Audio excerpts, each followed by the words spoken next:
nuova arma per combattere il tumore è l'acceleratore lineare installato nell'edificio di radioterapia all'interno del complesso ospedaliero di Via Giustiniani a Padova. Stamane l'inaugurazione alla presenza del presidente della Regione Veneto Luca Zaia, del direttore generale dello IOV Piercarlo Muzio, dell'assessore al sociale del comune di Padova Berlato, della presidente della provincia di Padova Barbara Degani e del professor Guido Sotti, direttore della struttura di radioterapia dello IOV.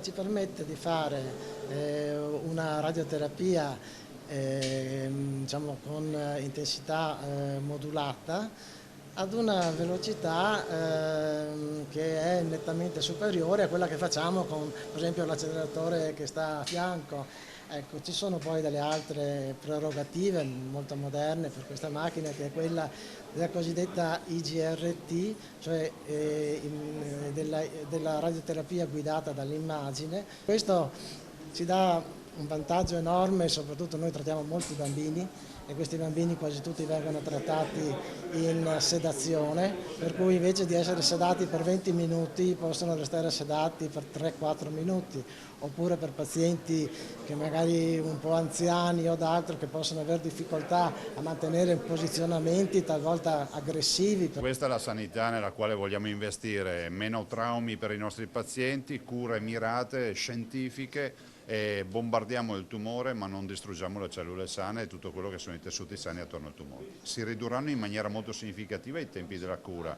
rispetto alle macchine tradizionali di un decimo, il che significa che questa macchina ha un obiettivo di almeno 60 pazienti al giorno. Zaia non ha mancato di far riferimento all'operazione ospedali aperti di notte e alle polemiche che sono seguite ad una puntata di Report. Milena Gabbanelli ha postato sul sito di Report una spiegazione dicendo: noi abbiamo parlato di alcune macchine ma non sappiamo nulla poi di quelle macchine che storia avessero, abbiamo semplicemente riportato una segnalazione. Spetta alla Regione invece dire la destinazione di quelle macchine. La verità è che quelle macchine è una macchina ormai da rottamare, per cui non viene utilizzata per quello, e l'altra è un muletto che si utilizza per gli ammalati infettivi, quindi per evitare che il circuito degli infettivi vada nel circuito normale di tutti gli altri ammalati. Serve farle lavorare molto di più, è quello che stiamo facendo con la notte, il lunedì, il mercoledì, il sabato e la domenica dalle 8 di sera alle 24. I risultati ci stanno dando ragione, vedo anche con piacere che rispetto a 3 anni fa, quando ho esordito da Presidente della Regione, c'erano solo articoli su liste d'attesa e quant'altro, oggi vedo che ci sono molti che ringraziano per aver avuto una mammografia in 48 ore, in 24 ore. Se poi non gliela danno, lo diciamo alle signore, in 48 ore vuol dire che il loro medico di base non ha scritto urgente.